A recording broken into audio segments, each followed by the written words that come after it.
Welcome to the Property Management Mastermind Show with your host, Brad Larsen. Brad owns one of the fastest growing property management companies in San Antonio, Texas. This podcast is for property managers by property managers. You'll hear from industry-leading professionals on best practices, new ideas, success stories, and lessons learned. This is your opportunity to learn about the latest industry buzz surrounding property management, as well as tips and strategies to improve your business. Now here's your host, Brad Larsen. This episode of the Property Management Mastermind Show is sponsored by Mark Cunningham of Grace Property Management.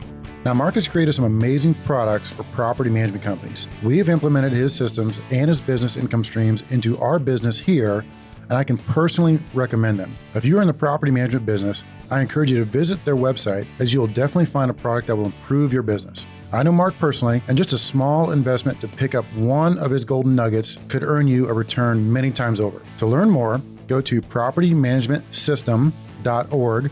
Again, propertymanagementsystem.org. And to get a 10% discount on all of Mark's products, use the promo code BRAD, B-R-A-D. And thanks for joining us. In today's guest, we have Miss Corah Larsen. And my name is Brad Larsen. I'm the host of the Property Management Mastermind Show, and want to give you a quick intro of Miss Corah. Miss Corah is 7 years old, and she is my beautiful daughter, and we'll get into an interview here where we talk to her. But what I want to draw to your attention about this is ensuring that the legacy issues that you have, potentially passing on the business to your children, are identified. And we do talk about things like trusts, and we talk about things like what's going to happen in the future with this industry. So it's a quick episode, but I do think there's a couple key points out of there, especially with the trusts and how those work, and some of the things that are going to be changing the industry as a whole. I think you're going to get something out of that. So just take a quick listen, and we'll go from there. Thanks. And welcome to another episode of the Property Management Mastermind Show. And I have today in studio a very, very special guest. Her name is Corah Larsen. And Corah is my beautiful, blonde-haired, blue-eyed, awesome daughter of 7 years old. How are you today, Corah? Good. And are you excited to be here in studio with Daddy? Yes. So we've been talking about doing a daddy-daughter podcast episode for some time, haven't we? Yeah. All right. So one of the things I want to ask you, just to make sure you get real comfortable in talking on the microphone, because you're talking and you're listening to yourself, and this is all new, and you're only 7. You're second grade. So what are your favorite things to do? My first favorite thing is to go to a pool and swim. My second favorite thing is to play on a playground. And my third favorite thing is to play with my friends. That's a pretty good list. So now that we've got you talking on the microphone, let's get down to business and let's talk about some serious stuff here. So I want to make this episode a little bit more one-sided, for me talking, Corah listening, and just kind of putting some good stuff out there. When we talk about kids, when we talk about legacy issues, when we talk about passing our businesses and our livelihood down to our children. And so I have one of my 2 children here. Drake is with mommy right now getting a haircut, right? Yep. And today is Sunday, May 28th, so we're Memorial Day weekend, and you only have 3 days left of school. 3.5. 2.5, right? Because we go Tuesday, Wednesday, Thursday, and then where are we going to go Thursday? We're going to the beach after school. Thursday's the half day of school. That's right. And we'll tie that into this episode here pretty quick. So let's talk about some of the legacy issues. And you're my second generation. And there are several management companies just here in San Antonio alone, and a lot throughout the country, that their mothers, fathers, uncles, whomever may have started the company, and then they pass on that business to their children. And so you being one of my children, you may have the opportunity someday to take over this business. And the second generation often does fairly well. It's always been a rule of thumb that the third generation sometimes will squander the wealth that the generations ahead of them have built. So that's a lot of key big words there for you. And you're giving me this wide-eyed look like, what are you talking about, Dad? But this is, remember, for the listeners like me who own a company like this, they're considering passing on their legacy, their businesses, to their children. And so you being only 7 and Drake being only 9, we're not in a big hurry to get you to that point, but it's a consideration, because how often do we talk about what you want to do someday, right? So what's the latest and greatest? What do you want to do for when you grow up? I would do the same job as you do, and I would own the company. You would? So no more being a dentist? No? No one can see you shake your head. You have to say yes or no. No. Okay. Good work. So that's pretty interesting that Corah wants to be in the business. And it's ironic. I just talked to a couple from Florida when I was doing a speaking tour in Australia, and the Lopez couple, and they're in Florida, and they have their children working for them. They have 2 daughters, and they gave me some good insight on their experiences. And I also know there's some second generation and third generation family members taking over businesses locally. And I know of some of their challenges. And one of the things that I would say for you, before you get into the business, we're going to require a couple of things from you, maybe just 1 or 2, but you're either going to have to go to college and finish college, right? I want you to get some life experience and maybe work at a Starbucks or a golf course or something so you can get some life experience in dealing with customers outside of the management business, because that will give you some good experience. Does that sound like a good deal? Yeah. So what would you rather do, go to college or work? Go to college. Okay. Do you want to stay in Texas to go to college, or where would you go? Stay in Texas. I don't blame you. Texas is a good place. Yeah. So remember, one of the things I wanted to bring up was talking about my background. So I'm the first generation business owner. I started this business from scratch. And I often tease Corah because Corah and Mommy think I grew up poor, right? Mommy always tells you that. Well, just because I didn't take any vacation. So for the record, I grew up in Iowa, small town. My parents are both school teachers. I played every single sport that was out there. Okay. And we didn't go on vacations. That's just, nobody did back then. And so you think we grew up poor. Is that right? Yeah. That's pretty funny. Well, we have a good life. We have a good place to be. Everything's good in San Antonio. We're healthy and happy. Is that right? Yep. What we want to do now is I want to mention a couple things about making sure we have legal protections in place. So you don't know this, but I'll share this with the audience. Several years ago, Mommy and I decided to go and get ourselves a trust. And so we put the business and all of our assets, the home and everything into a trust. And so what happens in a trust is if we were to pass away suddenly for whatever reason, you and the life insurance policies and the homes and the businesses would all go into the trust account, the trust formation, and that would be willed to your Uncle Chad and your Aunt Amanda. And cousins, right. Well, we hope that never happens, but I wanted to bring that up to the audience to ensure that you are getting a trust. And I will plug a good friend of mine here in San Antonio. His name is Matt Spahn. Matt Spahn is an attorney, and he is the only Dave Ramsey-sponsored trust attorney in the United States.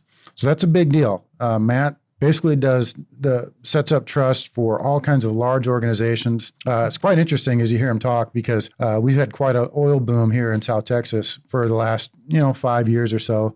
Okay. And he gets people that come into him and they say, Matt, we're bringing in $1 million a month in money from our land in South Texas that before was practically useless. It would sell for $500 an acre. And now we're getting these oil monies, and it's quite interesting having to set that up. Now, obviously, we're not there, right, Corah? Because we don't own a plane or anything cool, right?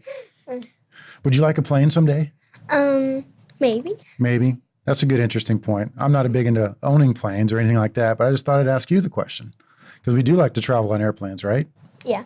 It's just like, I just hate it when they're like more than 3 hours. It's like I get a little sick. It is a little taxing. Yeah. Long plane rides are boring. Yeah. Remember when Daddy went to Australia? Oh, yeah. It was a whole day straight. Whole day, 17 straight hours to get there. You believe that? Yeah. I was going crazy. So anyway. I could barely handle 5 hours. I know. Hawaii. So back to the trust. I would highly recommend business owners, anybody that has anything to considerably of worth, put into a trust account. And let's talk a little bit further about that. So if you were to pass on without a trust account, all of our assets, Corah, would go into a probate. And probate would go to a judge. And a judge would say, well, we're going to need more time to decide on what's going to happen to you. And that could take 6 months or a year or longer, and a very expensive amount of attorney's fees. So what we did is we formed this trust. So if something were to happen, you would go straight over to Aunt Amanda and Uncle Chad, and they would take care of you, along with all of our assets. So just want to be sure about that. And that's a good point to bring up for the audience because they may forget to do those things as they start to form these businesses. They may want to circle back and say, all right, well, maybe we do need to kind of look at that. And again, I'd recommend Matt Spahn, and we can put him in the show notes here. It's mattspahn.com, I believe. So he's a good guy to set up, and he remembers you because Matt Spahn was also a client of mine. And when you were just a little baby in the carrier, I showed some homes with you being in a little carrier, and I'd walk into the home and I'd set you down inside the doorway of the home, and I'd let Matt and his wife, Lori, they'd look at the home and they'd come back and say, okay, we like it. Let's make an offer. That's way back when Daddy was doing real estate sales. Okay. Interesting, huh? Yeah. Very exciting. I know. Well, at this point, let's take a quick break and we'll be right back in just a few seconds. Today's show has been sponsored by Virtually Incredible, providing tenant screening services, call center services, and video production services to property managers. You may also visit them at virtuallyincredible.com. And we're back. Thanks for that short break. So let's continue with my 7-year-old beautiful daughter named Corah. And this is where we get to talk about what the future may bring. And so neither of us have a crystal ball, but wouldn't that be neat to have a crystal ball in front of you to see the future? Yeah. Like some of those Disney shows? Oh, yeah. Remember that one with the mirror on the wall? No, I don't. You don't remember that? Okay. No. We'll have to go watch it later. But let's talk about some of what the future may bring. So in the property management industry, we're still waiting for the big disruptor. Like what's going to come into the industry and just totally change things. So long before your time, and some of the folks that have been doing property management for a really, really long time, the big disruptor that came in was technology. It was computers. It was software. It was all those things that allowed them to do the transition from collecting rents with stubby pencil and paper to doing everything online. So that really changed the industry. Just imagine that, what they did, a number of years ago. Can you imagine having to do all the stuff on the paper? No. Can you imagine life without a computer? No. Crazy, isn't it? I can tell by your face you wouldn't even know what to do. What would you do without your iPad or YouTube? Go crazy. Yeah. Nobody can see your funny look on the radio, so you're going to have to tell us what you think. I'm not sure. It's a difficult one to imagine. That's how, just think of that in my perspective. So I could never have imagined life with you 10 years ago, but now I can't imagine without it. That's how you are with computers. Isn't that neat? You've just grown up with it the entire time. So let's circle back and talk about a major disruptor and kind of a thing that would apply to property management. Okay. And that would be our vacation. So you don't realize this, but we set up our little quick mini vacation. As soon as you get out of school, we're going to go to South Padre Island and hang out at the beach for 3 nights. Yay. We're bringing Daisy. That's right. We're bringing Daisy the dog and we're going to the beach. Now we found that little rental property that we're going to stay at, we're found it on Vacation Rental by Owner. And so that could be one of the big disruptors in our industry. What Daddy does is those things like Vacation Rental by Owner and Airbnb, where people can rent a home or rent a room all electronically. They never have to meet the landlord. They don't have to do a lot of things that make renting difficult. And so that's one of the things that we're trying to ensure we embrace, because as you can imagine, I'm going to ask you one real tough question here. Are you ready? So if you had to pick a vacation, do you want to go to the same spot every time, or do you want to go someplace different each time? I'd rather go to a new place because, you can try new surroundings and you can do different things. That's a very good point. So from the mouth of a beautiful 7-year-old, we get what the future may hold in just a quick tidbit. And what I mean by that is the days of owning a vacation rental property may be dwindling. And so as you may see this, Corah, is the days of owning homes may be dwindling as well. You may want to be more free to where you can rent one place for a year and then move and rent to another place for a year. And so the need for good quality rental homes is going to be very strong for a long, long time. Just from what your sheer reaction was, you may want to see different things and you don't want to be tied down to owning a home potentially or owning a vacation home. But who knows what the future may hold, but this is just going to be one little tidbit of what we want to talk about, because with the future, everything's going to be more technical. Everything's going to be more based around computers. And now we have something called our artificial intelligence, which might be coming up. Have you seen anything about this type of stuff, Corah? Well, artificial intelligence might be like the old school movies where machines are taking over the world. Machines are growing at such a fast pace that they may have such a huge influence on the way the world works that we can't even tell or even imagine what it could be like 10, 20, 30 years from now. And what about drones, right? We've played with drones in the home, right? Yeah. Could that affect Christmas? That's right. We got some for Christmas. Could that affect how property management is done? Instead of doing a walkthrough where I physically go to a property, what if we have a drone do a walkthrough of a property where they take all the pictures and do the video and everything else? What if that was completely automated? Think about that. Pretty interesting, huh? Yeah. That could be. You never know. And what about money? What if money What if the money that I have in my wallet, the $20 bills, the $1 bills, what if all that goes away? And money is surely only a number on your skin or your credit card. And that's how you conduct transactions. Think about that. So there's no more cash. Everything is done electronically through a bank account with never actual physical cash being exchanged.